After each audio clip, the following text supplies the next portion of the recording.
যখন উপলব্ধি করবেন যে আপনার জন্মের আগেও আপনার কোনো অস্তিত্ব ছিল না, আর মৃত্যুর পরেও আপনার কোনো অস্তিত্বই থাকবে না, জীবনে কোনো কিছুই আপনার ছিল না, আজও নেই আর না ভবিষ্যতে কখনো হবে, তখন আপনা থেকেই জন্ম এবং মৃত্যুর মাঝে এই যে সময় থাকে যাকে আমরা জীবন বলি, সেটা আপনি শান্তভাবে যাপন করতে শুরু করবেন।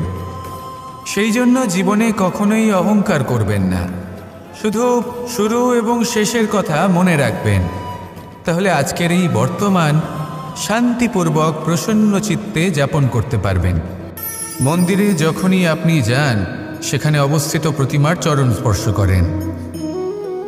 যখন শিবলিঙ্গের অভিষেক করেন, তখন স্বয়ং নিজে হাতে দুধ এবং জল দিয়ে তা ধৌত করেন, তার প্রক্ষালন করেন। কিন্তু এর পেছনে কোনো অন্ধবিশ্বাস নেই। এখানে বিষয়টা হলো ঊর্জা সংক্রান্ত। যে কোনো ব্যক্তি হোক বা কোনো বস্তু, তার নিজস্ব একটি বিশেষ ঊর্জা থাকে। সেই জন্য যখনই আমরা বড়দের চরণ স্পর্শ করি, তখন সেই স্পর্শ দ্বারা সেই বিশেষ ঊর্জা আমরা নিজের অন্তরে সমাহিত করি। তাই সব সময় মনে রাখবেন, কারোর চরণ স্পর্শ করার অর্থ এটা নয় যে আপনি কারোর সামনে তুচ্ছ হয়ে যাচ্ছেন। এর অর্থ হলো এটাই যে বড় হওয়ার জন্য সেই বিশেষ ঊর্জা আপনি তার থেকে প্রাপ্ত করছেন। আর এই জীবনের আরেকটা বড় সত্য হলো এটাই যে যদি আপনি জীবনে কিছু লাভ করতে চান, তবে নতমস্তক হতে শিখুন। তা হয় সেটা পরমেশ্বরের সামনে, বা মন্দিরের প্রতিমার সামনে, বা মাতা পিতার সামনে, বা কোনো মহাপুরুষের সামনে, বা ভালোবাসার সামনে। আসুন আর আমার সাথে ভালোবেসে বলুন, রাধা রাধা। রুদ্রাক্ষ। এই রুদ্রাক্ষ আসলে কি? কথায় আছে যে যখন রুদ্রের চোখ থেকে অশ্রু নির্গত হয়েছিল, তখন যে স্থানে সেই চোখের জল পড়েছিল, সেই প্রত্যেকটি স্থানে একটি করে গাছের জন্ম হয়। আর সেই গাছ থেকেই আমরা রুদ্রাক্ষ লাভ করে থাকি। সেই রুদ্রাক্ষ যা নেতিবাচক শক্তির হাত থেকে আমাদের রক্ষা করে, যা আমাদের যাতনা এবং দুঃখ হরণ করে। আমার আরাধ্য মহাদেব যখন উনি হলাহল গ্রহণ করেছিলেন এই সংসারকে, এই সংসারের সব থেকে বড় বিপদের হাত থেকে রক্ষা করবেন বলে, তখন উনি সবার যন্ত্রণা হরণ করেছিলেন, সবাইকে রক্ষা করেছিলেন। আর সেই জন্য ওনার চোখের জল এতটাই শক্তিশালী যে সেটা আমাদের রক্ষা করতে পারে, যন্ত্রণা দূর করতে পারে। তাহলে এর অর্থ কি এটাই যে আমাদের সবাইকে রুদ্রাক্ষ ধারণ করতে হবে? না, সেটা তো আপনার নির্বাচন। এর দ্বারা আমরা এই শিক্ষা লাভ করি যে যখনই আপনি অশ্রুপাত করবেন, এইভাবে করবেন তাতে যেন সংসারের মঙ্গল করতে পারেন। যদি আপনি নিজেও যন্ত্রণায় থাকেন, তখনও অন্য কারোর যন্ত্রণাকে হরণ করতে পারেন, অন্য কারোর সংকট আপনি দূর করতে পারেন, অন্য কাউকে সাহায্য করতে পারেন। তাহলে আপনিও রুদ্রাক্ষের মতো পূজনীয় হয়ে উঠতে পারবেন। আসুন আর আমার সাথে ভালোবেসে বলুন, রাধা রাধা। মানুষের সব থেকে বড় পুঁজি কি?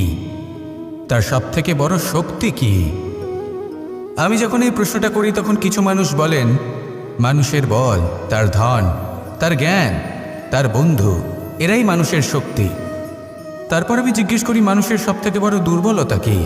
তখন তারা আমাকে বলেন সেই বল, জ্ঞান, মিত্র, এই সব কিছু হারিয়ে ফেলার ভয়। এই সংসারে এমন একটা আবেগ রয়েছে যা আপনার সব থেকে বড় শক্তিও হয়ে উঠতে পারে, আবার সব থেকে বড় দুর্বলতাও হয়ে উঠতে পারে। আর এই আবেগের নাম হলো বিশ্বাস। এই বিশ্বাস এতটাই শক্তিশালী যে সংসারের সব থেকে শক্তিশালী শিকলও একে বেঁধে রাখতে পারে না, সব থেকে উঁচু দেয়ালও একে বাধা দিতে পারে না। এই শক্তিশালী বিশ্বাস আপনার কাছে কখন ঘাতক প্রমাণিত হতে পারে?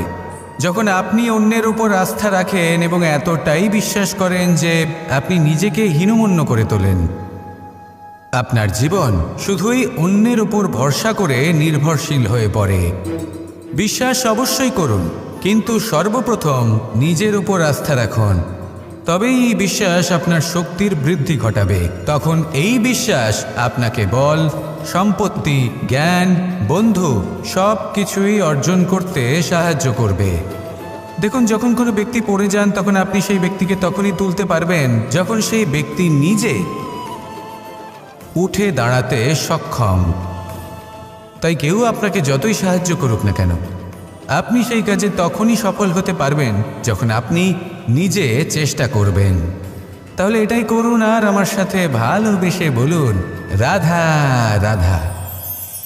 মন্দিরে যখনই কোনো ব্যক্তি গিয়ে মন্দিরের ঘণ্টা বাজান, তখন সেই ধ্বনি শুনে তিনি উপলব্ধি করেন যে ওনার মন শান্ত হচ্ছে। কিন্তু যদি উনি এই ঘণ্টা না বাজান তাহলে কিন্তু কোনো স্বর উৎপন্ন হবে না। যখন সেটা স্থির থাকে তখন কোনো স্বর উৎপন্ন হয় না। যখন আমরা তাকে আন্দোলিত করি তখন তার অনুনাদ ঘটায়, ক্রমে অনুরণন ঘটে, আর তারপর এমন ধ্বনি উৎপন্ন হয় যা আমাদের আত্মা পর্যন্ত পৌঁছয় আর মনকে শান্ত করে দেয়। এর থেকে আমরা কি শিক্ষা পাই? এটাই, যদি আপনারা জীবনে আবদ্ধ তাহলে থামবেন না, স্থির হয়ে থাকবেন না, চলতে থাকুন, চেষ্টা করতে থাকুন, কখনো থামবেন না। একটা উদাহরণ দিই, কোনো ব্যক্তি পরিবারের বন্ধনে আবদ্ধ, কেউ কর্মের বন্ধনে, কেউ বা মোহর বন্ধনে। যদি আপনি আবদ্ধ থাকেন আর যদি সেই বন্ধন থেকে বেরিয়েও আসতে পারছেন না, তখনও চেষ্টা করতে থাকুন। লক্ষ্যে যদি পৌঁছতে নাও পারেন তাও চেষ্টা করতে থাকুন। কিছু না হলেও আপনি একটি মন্দিরের ঘণ্টার মতো অন্য কোনো ব্যক্তিকে তার লক্ষ্যে পৌঁছে দেওয়ার কাজটা অবশ্যই করতে পারবেন। জীবনে কিছু শুভ কাজ করতে পারেন, অন্য কারোর মঙ্গল করতে পারেন, তাকে প্রেরণা প্রদান করতে পারেন। যদি আপনি চেষ্টা চালিয়ে যান জীবনে কখনোই ব্যর্থ হবেন না। তাহলে এভাবেই চেষ্টা করতে থাকুন আর আমার সাথে ভালোবেসে বলুন, রাধা রাধা। যখনই আমরা মহাদেবের কথা স্মরণ করি বা ওনাকে পুজো করি তখন আমরা বলে থাকি হর হর মহাদেব। কিন্তু এই গৌরব আরেকজন দেবীও লাভ করেছেন, দেবী গঙ্গা। যখন আমরা গঙ্গা নদীতে প্রবেশ করি সেই জলকে হাতে নিয়ে আমরা বলি হর হর গঙ্গা। ভেবে দেখুন, ভারতে এবং এই সংসারে এত সংখ্যক নদী রয়েছে, কিন্তু এই গৌরব, এই সম্মান, এই মহানুভবতা শুধুমাত্র দেবী গঙ্গাই লাভ করেছেন। এমন কেন? কারণ দেবী গঙ্গা যে স্থান থেকে প্রবাহিত হতে শুরু করেন সেই স্থান থেকেই এই সংসারের সিঞ্চন শুরু হয়ে থাকে। নিজের সঞ্জীবনী শক্তি দ্বারা উনি সংসারের মঙ্গল করেন। মানুষের অন্তরের সেই পাপ, নেতিবাচক বোধ, সেই মালিন্য উনি নিজের অন্তরে সমাহিত করেন, সেই মানুষের শুদ্ধিকরণ করেন, আর তার বদলে কিছুই চান না।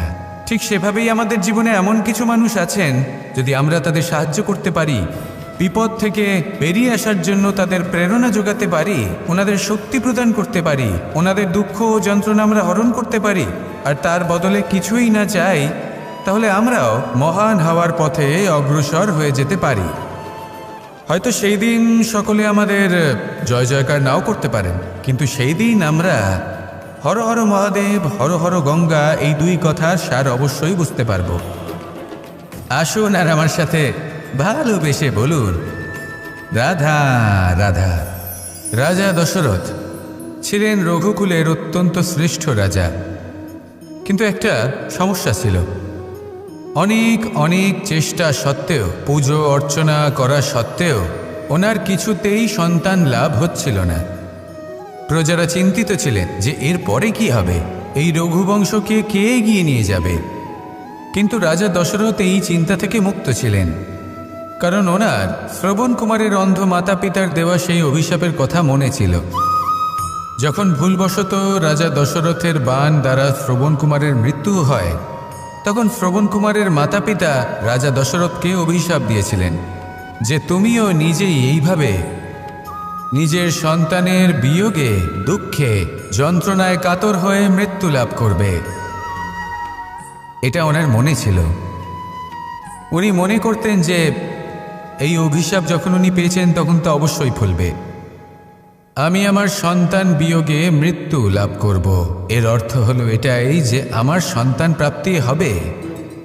সেই অভিশাপে ওনার জীবনে বরদান রূপে ফিরে এলো। যখন সঠিক সময় এলো তখন উনি 4 পুত্র লাভ করলেন, আর তারপর কি হলো সেটা আমরা সকলে জানি। এবার এর থেকে আমরা কি শিক্ষা লাভ করলাম? যে জীবনে এই সমস্যা, এই সংকট বা কঠিন পরিস্থিতি, এসব তো আসতেই থাকবে। নিয়তিকে আমরা পাল্টে ফেলতে পারবো না, যেটা হবার সেটা অবশ্যই হবে। তাই যেটা হচ্ছে সেটা আনন্দের সাথে যাপন করলে কেমন হয়? প্রত্যেক সমস্যার মধ্যে কোথাও না কোথাও আনন্দ আছে, সেই আনন্দ খুঁজে বের করতে চেষ্টা করুন। সমস্যার মধ্যে থেকে আনন্দটা খুঁজে নিয়ে সেটাকে মনে ধরে রাখুন, এই আনন্দের সাথে অগ্রসর হন আর এই আনন্দ সহকারে বলুন, রাধা রাধা। এই সংসারে প্রত্যেক মানুষ এটাই চান যে তিনি যেন ধনবান হন, আর্থিক অবস্থা তার ভালো থাকে, ওনার বাড়িতে লক্ষ্মীর আগমন হয়। কিন্তু সেটা হবে কি করে, সেটাই হলো প্রশ্ন। কেউ বলেন যে যদি পরিশ্রম করো তাহলে ধন অর্জন সম্ভব, কেউ বলেন যে যদি বিদ্যা লাভ হয় তবেই ধন অর্জন সম্ভব, কেউ বলেন যে যদি বলশালী হও তবেই সম্পন্ন থাকবে। ভালো কথা, যদি তাই হয়ে থাকে তবে দিনমজুর সারা দিন পরিশ্রম করেন, তিনি কেন ধনী হন না? অনেকজন বিদ্বান মানুষ আছেন এই সংসারে, তারা কেন ধনবান হন না? অনেক সংখ্যক বলশালী ব্যক্তি আছেন, তাদের কাছে ধন নেই কেন? তাদের কেন ধনের অভাব হয়? আবার এমনও কিছু মানুষ আছেন যারা পরিশ্রম করেন, তারা দিনমজুর, কিন্তু তারা ধন অর্জন করতে পারেন। কিছু বিদ্বান ব্যক্তি আছেন যাদের কাছে অধিক মাত্রায় ধন রয়েছে, কয়েকজন বলশালী ব্যক্তি রয়েছেন যাদের কাছে ধনের কোনো অভাব নেই। এমন কেন হয় কিছু মানুষ এটা অর্জন করতে পারেন কিন্তু সবাই নয়? এমন কেন হয়? কারণ লক্ষ্মীকে নিজের গৃহে আমন্ত্রণ করার জন্য সবথেকে বেশি গুরুত্বপূর্ণ বিষয় হলো আপনার কর্ম। সৎকর্ম করতে থাকুন, পুণ্য করুন, তবেই গৃহে লক্ষ্মীর আগমন হবে। লক্ষ্মীর অনেক নামের মধ্যে একটি নাম হলো পুণ্য। তাহলে আগে এই পুণ্য অর্জন করুন, তবেই আপনি ধন অর্জন করতে পারবেন, তবেই লক্ষ্মী আপনার গৃহে আগমন করবে। আসুন আমার সাথে ভালোবেসে বলুন, রাধা রাধা। আপনি কখনো কোনো বাহনকে দেখে থাকবেন, তার অনেকগুলো ভাগ রয়েছে, ভিন্ন ভিন্ন ভাগ, যেটা একসাথে কর্ম সম্পাদন করে। তা সে চাকা হোক বা যন্ত্র হোক, বা সেই বাহন নিয়ন্ত্রণকারী ব্যক্তি আদি ইত্যাদি। সবাই নিজের ক্ষমতা অনুসারে, নিজের স্বভাব অনুসারে নিজের কর্ম করেন। কিন্তু যখন কথা ওঠে বাহনের অগ্রসর হওয়ার, পথ চলার, তখন তার মূল অর্থ যেটা আমরা বুঝি সেটা হলো চাকা। এবার এমন ঠিক কেন হয়? কারণ চাকার স্বভাব হলো চলতে থাকা, সেই জন্য সে চলতে থাকে, তাই বাহনও চলতে থাকে। এবার সেটাই মানুষকে বুঝতে হবে নিজেদের সম্পর্কের বিষয়। অনেক সময় মানুষ ব্যথিত হয়ে পড়েন, ভাবেন আমাদের এই জীবনে সম্পর্কগুলো আমাদের ইচ্ছে অনুসারে চলে না। এবার এমনটা মানুষের কেন মনে হয়? এই কারণে মনে হয় কারণ সে সম্পর্কগুলো বুঝতেই পারে না। সম্পর্কগুলোর সাথে কিভাবে চলতে হবে, কিভাবে চলা উচিত, সেটাই সে বুঝে উঠতে পারে না। দেখুন, সম্পর্ক যখন তৈরি হয় তখন সেই ব্যক্তি যুক্ত হন, তাদের সাথে নিয়ে আপনি সামনে অগ্রসর হন। এমন কখনোই হবে না যে আপনি এগিয়ে চলেছেন আর আপনার সম্পর্ক আপনার পেছনে পেছনে আসছে। ঠিক যেভাবে বাহনের ক্ষেত্রে চাকার স্বভাব হলো চলতে থাকা, ঠিক সেভাবেই সম্পর্কের স্বভাব হলো সাথে থেকে অগ্রসর হওয়া। তাই এই সম্পর্কগুলোর সাথে যুক্ত থাকুন আর জীবনে অগ্রসর হতে থাকুন। এই সম্পর্কগুলি আপনার জীবন সুখে পরিপূর্ণ করে তুলবে। আর তখন এই মন সুপ্রসন্ন হয়ে বলবে, রাধা রাধা। এই সংসারে এমন অনেক ব্যক্তি আছেন যারা নিজেদের প্রসন্নতার জন্য স্বার্থপরতার সীমা পার করে যেতে পারেন। নিজে সুখ লাভ করার জন্য অন্যকে দুঃখ দিতে পারেন। ওনাদের কারোর প্রতি কোনো টান নেই, না সমাজের প্রতি, না আপনজনদের প্রতি, না ঈশ্বরের প্রতি। এবার দেখুন, মানুষ যদি কাউকে ভয় নাও পায়, তাও নিজের কর্মের কথা মনে করে অবশ্যই ভয় পাওয়া উচিত। কারণ আপনি যা কর্মই করুন তার ফল নিজে থেকে আপনার কাছে আসবেই, নিশ্চিত রূপে আসবে। তার থেকে আপনি পালাতে পারবেন না। কেউ নিজের কর্মফলের হাত থেকে বাঁচতে পারে না। স্বয়ং মহাদেবকেও ওনার কর্মফল ভোগ করতে হয়েছিল। উনি কিছু না ভেবেই ভস্মাসুরকে বর দিয়েছিলেন। তার পরিণামস্বরূপ যেটা হলো যে ওই ভস্মাসুর, যাকে মহাদেব বরদান করেছিলেন, তার হাত থেকে নিজের প্রাণ বাঁচিয়ে ওনাকে পালাতে হলো। এই সংসারে এমন কেউ নেই যে নিজের কর্মফলের হাত থেকে বাঁচতে পারে। সবসময় এটা ভেবে দেখুন যে কর্মটা আপনি করছেন সেটা শ্রেষ্ঠ কি না। এমন কর্ম করুন যেটা আপনাকে জীবনে এগিয়ে নিয়ে যাবে। নিজেকে সৎ পথে রাখুন, কিন্তু এটাও সুনিশ্চিত করুন যে জীবনে যে কর্ম আপনি করছেন তাতে অন্য ব্যক্তির উপর কী প্রভাব পড়ছে, তাতে উনি দুঃখ পাচ্ছেন না তো। যদি আপনি যা করছেন তাতে সবার মঙ্গল হয়ে থাকে, তাহলে আপনার কাউকে ভয় পাওয়ার কোনো প্রয়োজন নেই। না কালকে ভয় পাবেন, না মহাকালকে। আসুন আমার সাথে ভালোবেসে বলুন, রাধা রাধা। জীবনে যখনই আমরা কোনো বিশেষ মানুষের সাথে পরিচিত হই, তখন তার ব্যক্তিত্বের বিষয়ে আমাদের একটি নিজস্ব দৃষ্টিভঙ্গি তৈরি হয়। তা সে ভালো হোক বা মন্দ, আমরা নিজেদের দৃষ্টিভঙ্গি, নিজেদের ধারণা বানিয়ে ফেলি।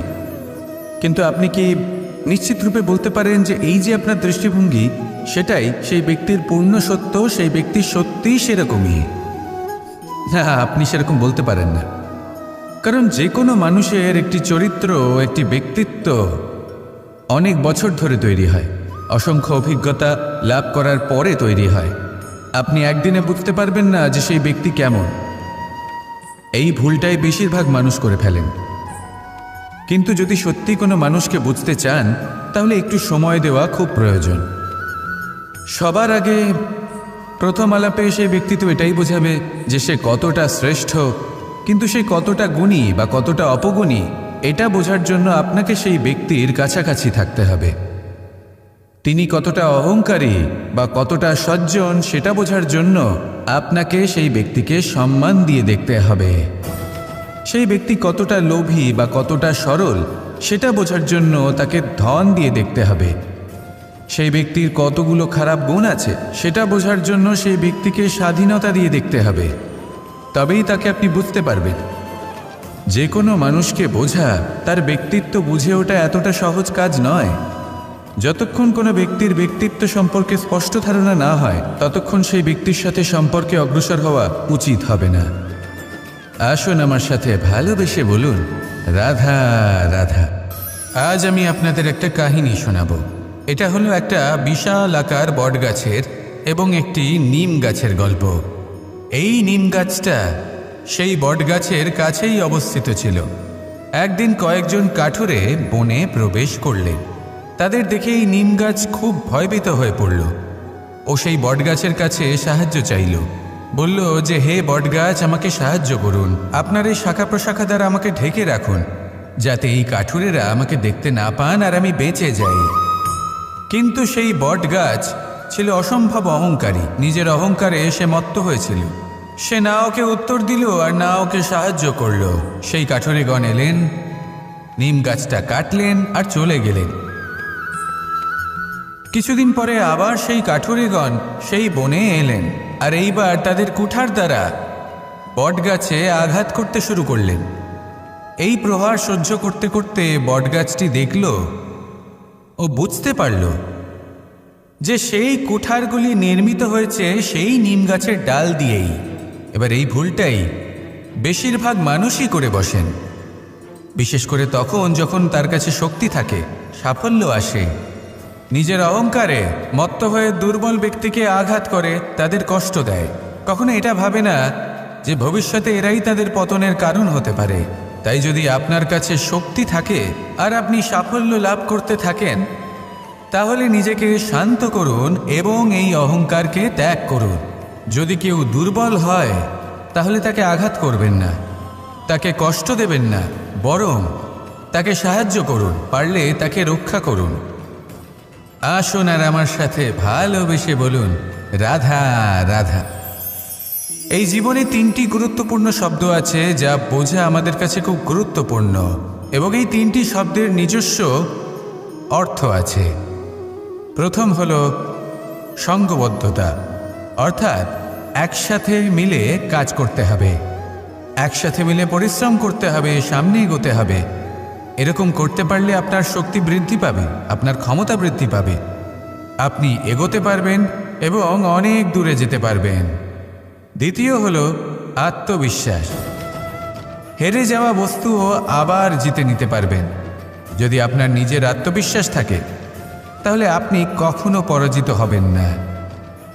এবং তৃতীয় হলো অহংকার। জয়লাভ করার পরেও কিন্তু এটা আপনাকে পরাজিত করতে পারে। সেই জন্য জীবনে সঙ্গবদ্ধ হন, আত্মবিশ্বাস রাখুন, কিন্তু কখনোই অহংকার করবেন না। এই অহংকার আপনার থেকে সব কিছু কেড়ে নিতে পারে।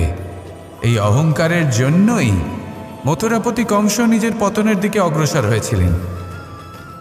এই অহংকারকে ত্যাগ করুন আর আমার সাথে ভালোবেসে বলুন, রাধা রাধা।